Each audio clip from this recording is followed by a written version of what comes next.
नमस्कार विद्यार्थी मित्रांनो, एम-पी-एस-सी ऐकूमध्ये तुम्हा सर्वांचं हार्दिक स्वागत. मित्रांनो, पर्यावरणातील एक महत्त्वपूर्ण घटक हवामान बदल, इंग्लिशमध्ये क्लायमॅटिक चेंज म्हणलं तर त्यावर आयोगाने जेवढे क्वेश्चन विचारले तर तेवढे क्वेश्चन आपण आजच्या व्हिडिओमध्ये घेणार आहे. जेणेकरून हवामान बदल जे पर्यावरणातील एक महत्त्वपूर्ण घटक आहे त्यावर आयोग दरवर्षी क्वेश्चन विचारतात, तर हे तुमचे चुकायला नको. ओके. प्रश्न पहिला, हरितगृह वायूच्या म्हणजे ग्रीन हाऊस गॅसेसच्या परिणामाच्या संदर्भात विधाने पहा. कधी विचारलं आहे? राज्यसेवा पूर्व 2019ला क्वेश्चन विचारलं आहे. 4 विधान आहेत, ती विधाने बरोबर आहेत ते का चुकीचे आहेत ते ओळखायचे आहेत आपल्याला. तर पहिले विधान आहे 1970पर्यंत आपल्या पृथ्वीचे 100 वर्षात 1 डिग्री सेल्सिअसने तापमान वाढत होते. बी विधान दिलं आहे, गेल्या 20 वर्षात आपल्या पृथ्वीचे दर 100 वर्षात 10 डिग्री सेल्सिअसने तापमान वाढत आहे. श्री जगाच्या निरनिराळ्या भागात बहुतेक हिमनद्या मागं सरकत आहे. चौथं आहे, एल निनो वारंवारता व परिणामाची तीव्रता वाढत आहे. वरीलपैकी कोणती विधाने बरोबर आहे? त्याचा ॲक्युरेट आन्सर मित्रांनो A-C-D, म्हणजे जे बी नंबरचा जो पर्याय गेल्या 20 वर्षात आपल्या पृथ्वीचे दर 100 वर्षात 10 डिग्री सेल्सिअसने तापमान वाढते हे चुकीचं आहे. तर 100 वर्षात फक्त 1 डिग्री सेल्सिअसने तापमान वाढत होते. त्याचं ॲक्युरेट आन्सर निघतं A-C-D, म्हणजे बी चुकीचं आहे. ओके. दुसरा क्वेश्चन, 1992ला रिओ दो जानेरो येथे आयोजित परिषदेतील जैवविविधतेचा संबंधीचा करार म्हणजे बायोडायव्हर्सिटी करार खालीपैकी कोणत्या तारखेस अंमलात आला आहे? इथं काही चाललं आहे, बायोडायव्हर्सिटी करार कधी आला? राज्यसेवा पूर्व 2019ला क्वेश्चन चालला आहे. याचा ॲक्युरेट आन्सर आहे 29 डिसेंबर 1993ला. त्यानंतर तिसरा क्वेश्चन, खालीपैकी कोणता हरितगृह वायू थेट मानवी क्रियेमुळे एकटवत नाही? इतरले ग्रीन हाऊस गॅस डायरेक्ट मानवी क्रियेमुळे काय होतं, एकटवत नाही. कधी विचारलं आहे? राज्यसेवा मेन्स 2019ला विचारलं आहे. त्याचा ॲन्सर मित्रांनो ते पाण्याची वाफ. लक्षात ठेवा, हरितगृह वायू थेट मानवी क्रियेमुळे एकटवत नाही. पाण्याची वाफ मानवी क्रियेमुळे एकटवत नाही आहे. ओके. ओझोन, कार्बन डायऑक्साईड आणि मिथेन एकटवतात. प्रश्न चौथा, हरितगृहाच्या प्रभावाचे परिणाम विचारले, म्हणजे जे ग्रीन हाऊस गॅसेस आहे त्याचा परिणाम काय होते विचारले. कधी विचारलं आहे? राज्यसेवा मेन्स 2018ला विचारलं आहे. आपल्याला योग्य पर्याय निवडायचा आहे. पर्यायामध्ये मानवी समाज आणि शेतीवर होतो. पर्जन्याची न्यूनता म्हणजे कमी येतो, म्हणजे पाऊस पडतो ते कमी. त्यानंतर सागरातील आम्लतेचा स्तर वाढतो. त्यानंतर सागराची पातळी वाढते. ओके. आपल्याला पर्यायामध्ये विचारलं कोणतं बरोबर आहे, तर वरील सर्व हे सर्व बरोबर आहे. म्हणजे जे म्हणतो ना हरितगृहाच्या प्रभावाचे परिणाम म्हणजे ग्रीन हाऊस गॅसमुळे काय काय परिणाम होतो, तर मानवी समाज आणि शेतीवर सुद्धा होतो. नंतर पर्जन्य न्यूनता सुद्धा होते. सागरातील आम्लतेचा स्तर वाढतो. नंतर सागराची पातळी वाढते. एल निनो प्रभावसुद्धा हरितगृहाच्या प्रभावामुळे निर्माण होत असतो. ओके. किंवा पृथ्वीचे जे म्हणतो ना आपण तापमान याच्यामध्ये सुद्धा वाढ हरितगृहाच्या प्रभावामुळे होत असते.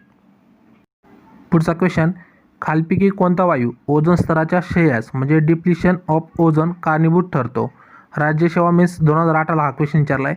पर्यायामध्ये कार्बन डायऑक्साईड दिले, सल्फर डायऑक्साईड दिले, नंतर क्लोरोफ्लोरोकार्बन दिले, नंतर नायट्रोजन डायऑक्साईड दिले. त्याचं ॲन्सर मित्रांनो ते आहे 3 नंबरचं. तर ओझोनचे जे क्षरण होतं ते कशामुळे होतं? क्लोरोफ्लोरोकार्बनमुळे. आणि कार्बन डायऑक्साईड हे माहिती ग्रीन हाऊस गॅसेस आहेत. ओके. फक्त ओझोनचं जे होतं ते कोणामुळे होतं? क्लोरोफ्लोरोकार्बन. हे 3 नंबरचा पर्याय. पुढचा क्वेश्चन, उत्सर्जित क्रियाशील वायू ॲक्टिव्ह इनर्ट गॅसेस ज्याला हरितगृह वायूसुद्धा म्हणतो किंवा ग्रीन हाऊस गॅसेससुद्धा म्हणतो आपण. राज्यसेवा मेन्स 2018ला क्वेश्चन चालला आहे. 4 पर्याय दिले, त्याहून योग्य पर्याय निवडायचा आहे. याच्यामध्ये मिथेन दिलं आहे, नायट्रस ऑक्साईड दिले, नंतर क्लोरोफ्लोरोकार्बन दिलं आहे, नंतर हायड्रोजन सल्फाईड दिले, H2S म्हणतात त्याला. तर पर्याय निवडायचा आहे. तर वरील सर्व हे याचा आन्सर आहे. म्हणजे जे ग्रीन हाऊस गॅस आहे किंवा ॲक्टिव्ह इनर्ट गॅसेस म्हणलं जातं किंवा हरितगृह वायू, तर मिथेनमुळे सुद्धा इफेक्ट पडतो, नायट्रस ऑक्साईडमुळे सुद्धा पडतो, नंतर क्लोरोफ्लोरोकार्बनमुळे सुद्धा पडतो, नंतर H2S आहे त्याला आपण हायड्रोजन सल्फाईड म्हणतो, तर यामुळे सुद्धा इफेक्ट पडतो. आता क्लोरोफ्लोरोकार्बन इथं काय, तर हा सुद्धा काय आहे ग्रीन हाऊस गॅसेस आहे. याच्यामुळे पृथ्वीसुद्धा परिणाम होतो. उष्णता वाढते पृथ्वीची. आणि मेन म्हणजे जे ओझोनचे क्षरण आहे याला कारणीभूत ठरणारा एकमेव गॅस म्हणजे क्लोरोफ्लोरोकार्बन. या डायरेक्ट विचारण्याची शक्यता. ओझोन डिप्लिशन म्हणलं का क्लोरोफ्लोरोकार्बन म्हणायचं. ओके. नेक्स्ट क्वेश्चन, खालीपैकी कोणत्या मानवी परिणामामुळे जागतिक हवामानात बदल झाला आहे? राज्यसेवा मेन्स 2018ला हा क्वेश्चन चालला आहे. पर्यायामध्ये आपल्याला 8000 वर्षापासून होणारे जंगलतोड दिले, नंतर आग आणि अतिचरण यांचा वापर, तिसरे 5000 वर्षापासून होणारी खाचरातील भातशेती, चौथं ते औद्योगिक क्रांती. त्याचा ॲक्युरेट आन्सर मित्रांनो वरील सर्व. म्हणजे वरील सर्वमुळे म्हणजे हे जे 8000 वर्षापासून होणारे जंगलतोड, आग आणि अतिचरण यांचा वापर, 5 वर्षापासून होणारी खाचरातील भातशेती याच्यामुळे मिथेन वाढतो, नंतर औद्योगिक क्रांती याच्यामुळे काय झाले, जागतिक हवामानात बदल निर्माण झालेला आहे. मेन म्हणजे जंगलतोड, भातशेती, औद्योगिक क्रांती ह्या 3-4 गोष्टीमुळे काय झालं आहे, मानवी परिणाम आहेत. याच्यामुळे जागतिक हवामानात बदल निर्माण झाला आहे. ओके. पुढचा क्वेश्चन, जागतिक रिसोर्सेस संस्थेप्रमाणे 2011 खालीपैकी कोणते देश सर्वात अधिक कार्बन उत्सर्जित करतो? हा राज्यसेवा पूर्व 2016ला क्वेश्चन विचारला आहे. पर्यायामध्ये USA दिले, रशिया दिले, भारत दिले, चीन दिले. ओके, त्याचा आन्सर मित्रांनो ते चीन. जागतिक रिसोर्सेस संस्थेप्रमाणे 2011 खालीपैकी कोणता देश सर्वाधिक कार्बन उत्सर्जित करतो?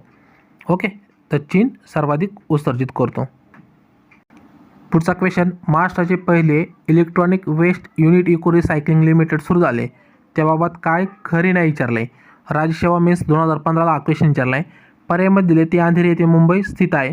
त्यानंतर ते आपल्या घरी कार्यालयात त्याची पिकअप व्हॅन पाठवून एक कचरा गोळा करतात. मग ती कॉम्प्युटर असो, TV किंवा सेलफोन असो.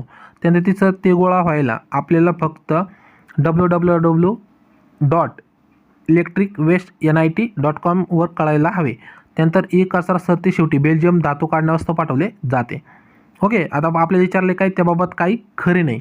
त्याचं जे आन्सर आहे मित्रांनो ते आहे 3. ते गोळा व्हायला आपल्याला फक्त या वेबसाईटवर कळायला पाहिजे. हे चुकीचं आहे. ओके, लक्षात ठेवा. जी महाराष्ट्रातील पहिले electronic waste unit eco recycling limited आहे ते कुठे मुंबई येथे स्थित आहे, अंधेरीला. त्यानंतर ते आपली पिकअप व्हॅन पाठवतात कचरा गोळा करण्यासाठी आणि ती कचरा शेवटी बेल्जियम धातू काढण्यावस्था पाठवले जाते. हे फक्त विधान आहे. ते चुकीचं कोणतं आहे? तर 3 नंबरचं चुकीचं आहे. पुढचा क्वेश्चन, पुढील 2 विधानापैकी कोणते अयोग्य आहे? राज्यसेवा मेन्स 2015ला क्वेश्चन विचारला आहे. पर्यायामध्ये रेफ्रिजरेटर्समुळे नंतर हायड्रोफ्लोरोकार्बन्स निर्माण होतात. त्यानंतर फायर एक्सटिंग्विशरमुळे हॅलोजन्स वाढतात. तर आपल्याला पर्याय उत्तर शोधायचे आहेत. काय विचारले? अयोग्य कोणतं आहे?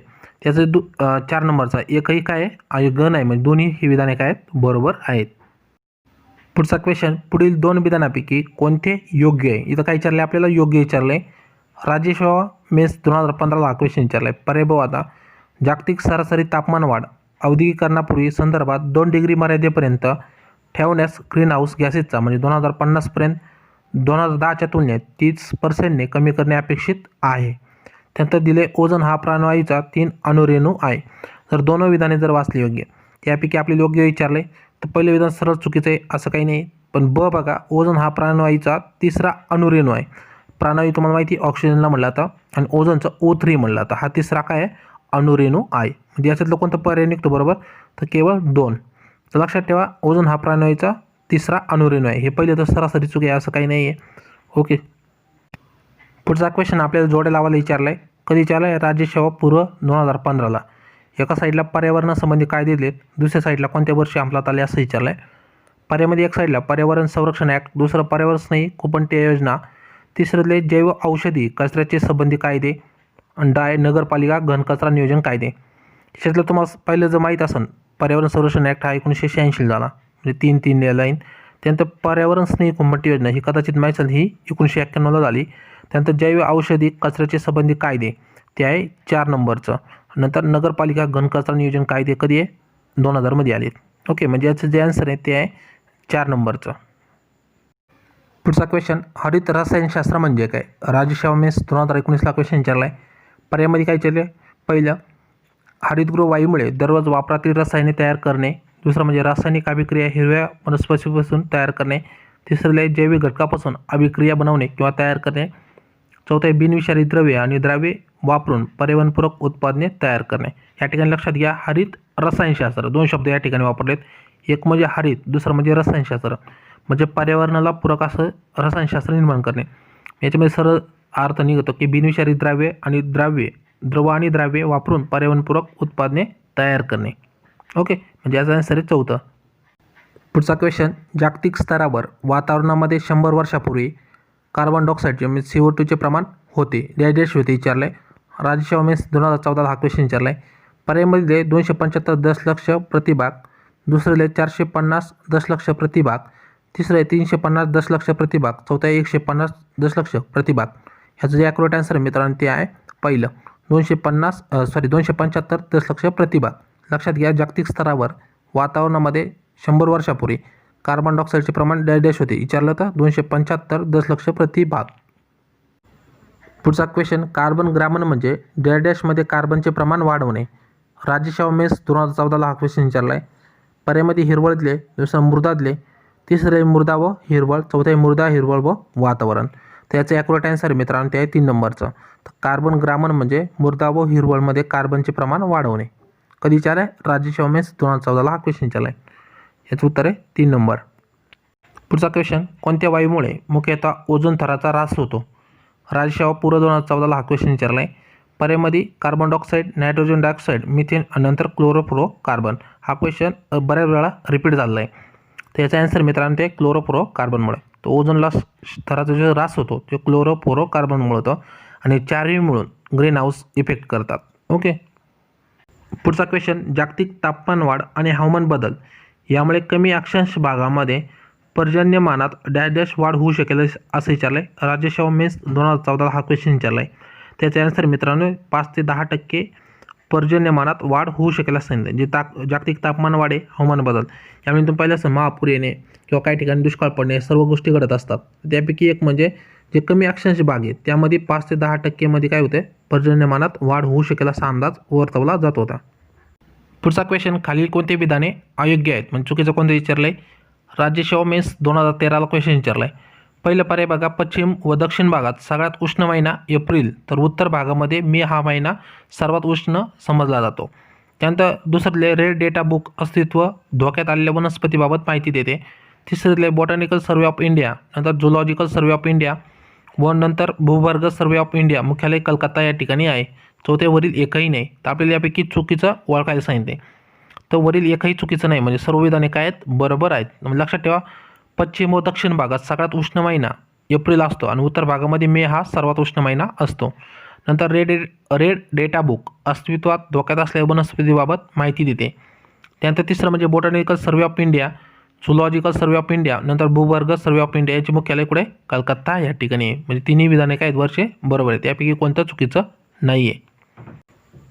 त्यानंतर पुढचा क्वेश्चन, या टॉपिकवर किंवा या क्वेश्चनवर आपण बऱ्याचदा व्हिडिओसुद्धा बनवलेले आहेत. ओके. तर एल निनो व ला निना यासंबंधी विधान आहेत. राज्यसेवा मेन्स 2013ला हा क्वेश्चन विचारला आहे. पर्याय पाहू आपण काय आहेत. तर दोघे पूर्व प्रशांत महासागरात जलाचे तापमान घटवितात. ओके, इथं घटवतात म्हणलं आहे. दुसरं, दोघे पूर्व प्रशांत महासागर जलाचे तापमान वाढवतात. तिसरे, दोघे मेक्सिकोच्या आखातामधील सागर जलाचे तापमान वाढवतात. चौथे, दोघे त्यांच्या विरुद्ध दिशांना जागतिक तापमान व पर्जन्यमान आकृतीबद्धात बदल घडवून आणतात. त्यापैकी आपल्याला विचारले म्हणजे कोणतं बरोबर आहे किंवा कोणतं राईट आन्सर आहे. तर मित्रांनो यावर आपण सेपरेटसुद्धा व्हिडिओ बनवले होते.